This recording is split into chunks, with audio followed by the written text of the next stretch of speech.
Imagine this. The Ghost of Sparta, the man who single-handedly dismantled the Greek pantheon, wakes up. But this isn't Greece. The air is thick with sand, not sea salt. Towering pyramids pierce the skyline instead of Mount Olympus. Kratos has landed in ancient Egypt. And instead of Zeus, he's got a brand new problem. A literal falcon with divine rage issues. Horus, the Sky King. Yeah, I have a feeling this is not going to end with a polite handshake and a cup of tea.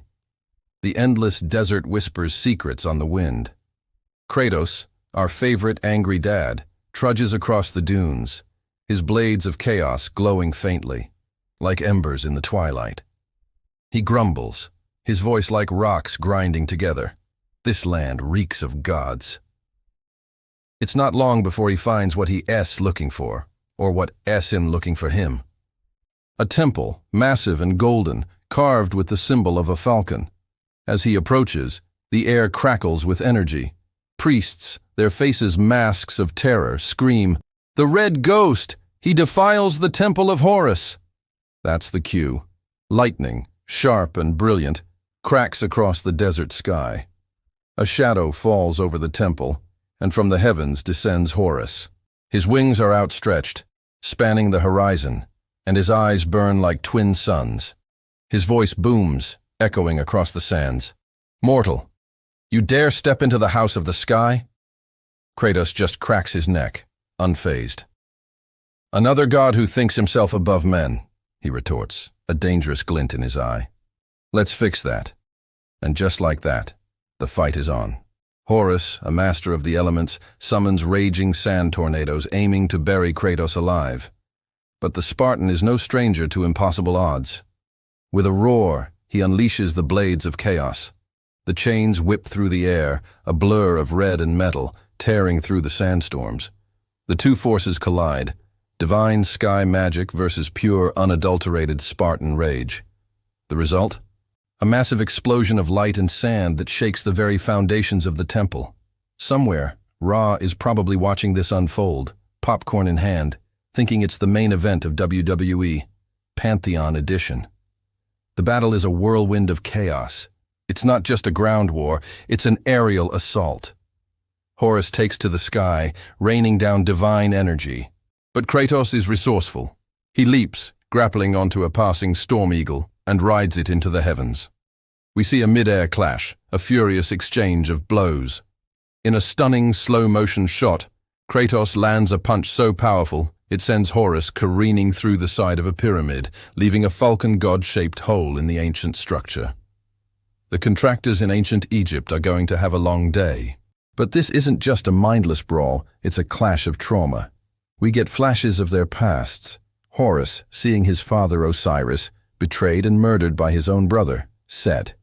His rage is born from justice and vengeance. And then Kratos, the memory of plunging the blade of Olympus into his own father, Zeus, forever burned into his mind. These two are carrying daddy issues so severe, even the best therapist in the 9 realms would just pack up and quit. "You fight the heavens themselves!" Horus screams, his voice filled with disbelief and fury. Kratos, his face a grim mask, simply growls back, "I've already killed mine." That one line hangs in the air, heavy with meaning. This is Kratos' specialty. The battle escalates. Kratos unleashes his Spartan rage, his body erupting in flames, his power reaching its zenith. Not to be outdone, Horus embraces his full divinity, transforming into a colossal, armored falcon god, his form blotting out the sun. The scene is pure cinematic chaos, a true god war shaking the deserts of Egypt. But they aren't the only players on this divine chessboard. High above, the sun god Ra watches, his face unreadable.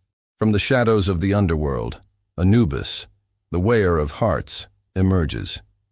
He seeks balance, and this fight is tipping the scales dangerously. And then, a sinister laugh echoes from the distance.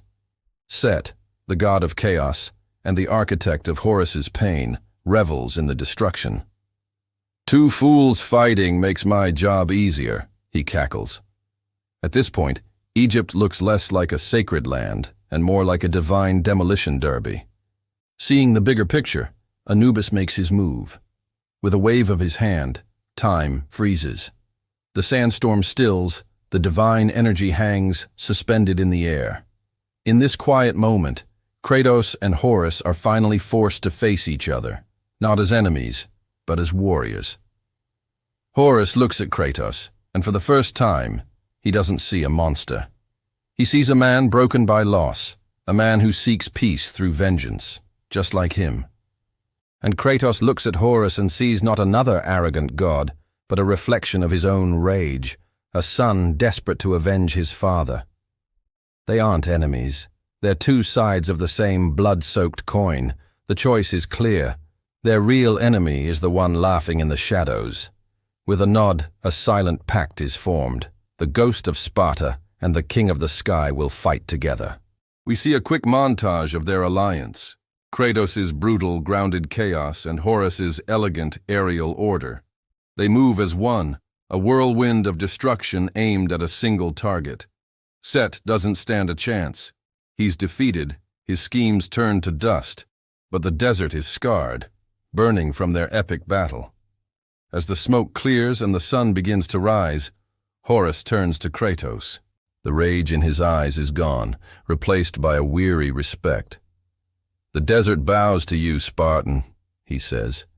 "But tell me, what will you do when there are no gods left to kill?" Kratos looks out at the sunrise, the first light of a new day washing over his ash-covered face. "Then," he says, his voice quiet, "I'll finally be free." Horus lets out a small, knowing smile. "I doubt that."